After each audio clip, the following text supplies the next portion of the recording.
Lads, welcome back to Fusion YGO. This is take 2 because I am still getting used to the rebrand. So today we're talking about the new promo cards.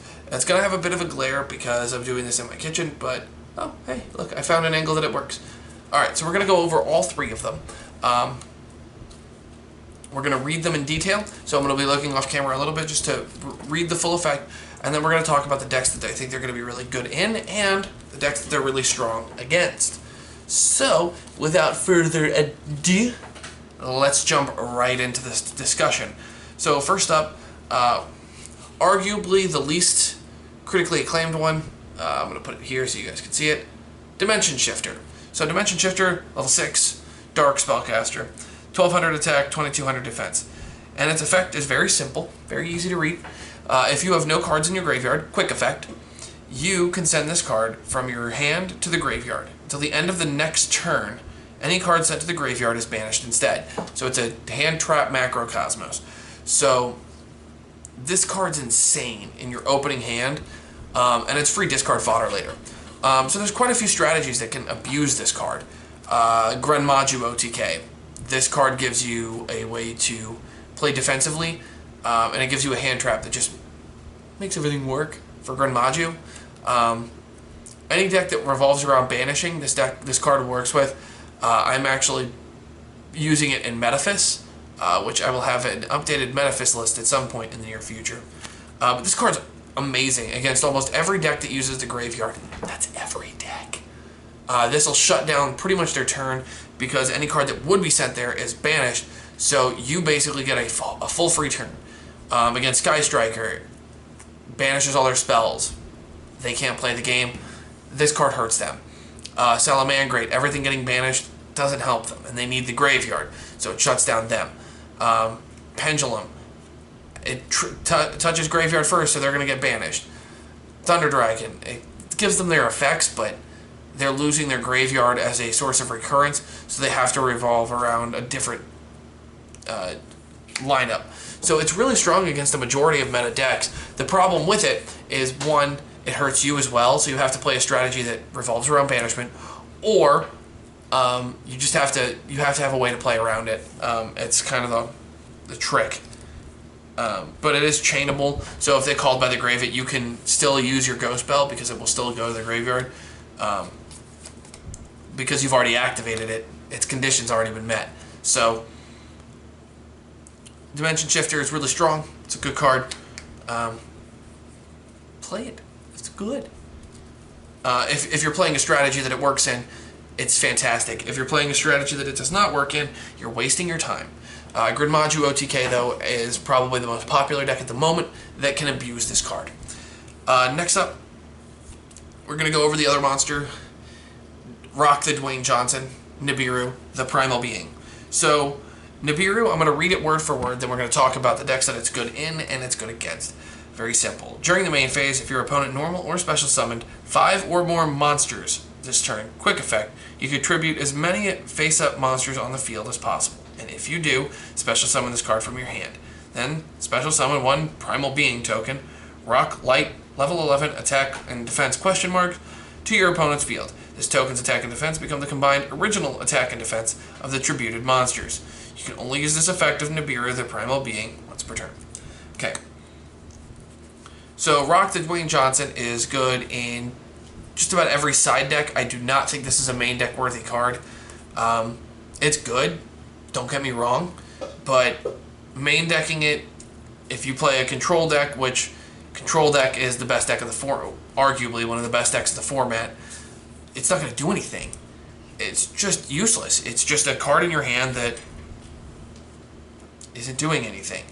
So this is better in the side deck for that simple fact.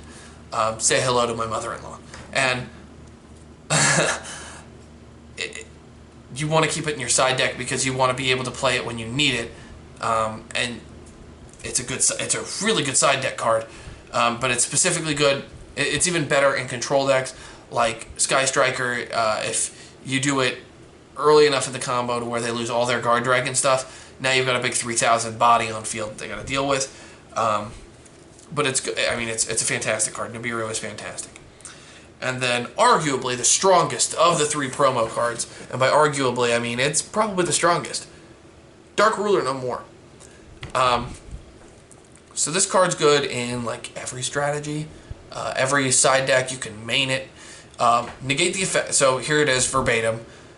Negate the effects of all face-up monsters your opponent currently controls till the end of this turn. Also, for the rest of this turn after this card resolves, your opponent takes no damage.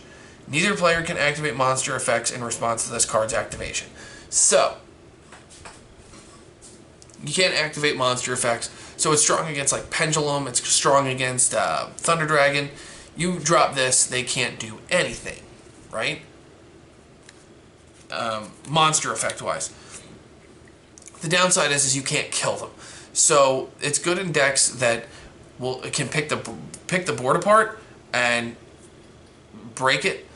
But if you can't break it without it, like for example Pendulum, if they're going against Thunder Dragon and they've got Thunder Dragon Colossus on board, you drop Dark Ruler No More, and now they're stuck because they have no monster effects. So you go Servant, drop Dark Ruler No More, and then Dark Ruler No More shuts off all their effects, and now they're in a position where they're like, oh, poopy. So these promos are fantastic. I think they're really, really strong. I think each of them has their own niche. I personally really like Dimension Shifter. Nibiru is also incredibly, like they're all incredibly powerful. The Nibiru and Dark Ruler No More are better in side decks. They're a good side deck card because you want to know what you're playing against. Whereas Dimension Shifter is good in specific decks, but in those decks it's a good main deck option. Like in Metaphys, I recommend main decking Dimension Shifter because it's that powerful. It gives you 5 copies of Macrocosmos or Dimensional Fissure. Your entire deck in Metaphys revolves around banishment. This is a banisher for a turn and a half, and it lets you just dig into your deck. But this is my take on the 3 promo cards. I think Rock the Dwayne Johnson and Dark Ruler No More have already proven themselves in the format. I think that they're really strong. I've heard the horror stories of being Nibiru'd, and it sucks being Dark Ruler No More. It is what it is.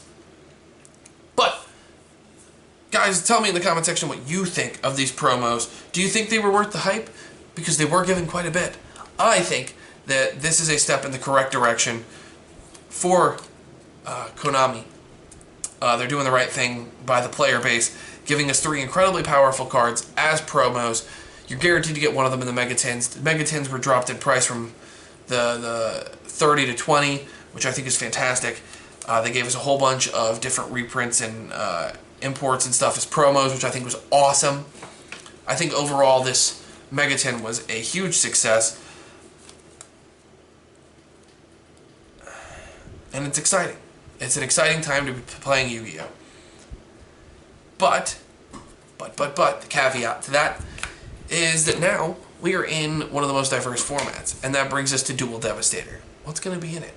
Look forward to next week for the next discussion topic with me, Patrick, from Fusion YGO. I want you guys to check it out. So, next Thursday, we will have a discussion on what's going to be in Dual Devastator. I don't know. I wasn't invited, but I have an idea on a couple of cards. Until then, I will see you guys on Tuesday. Next week's videos are going to be a Pendulum test hand with the Pendulum deck that I profiled on Tuesday, as well as Thursday's obvious discussion on Dual Devastator. Look forward to those. I'm doing a little bit better planning. I'll see you guys in the next one.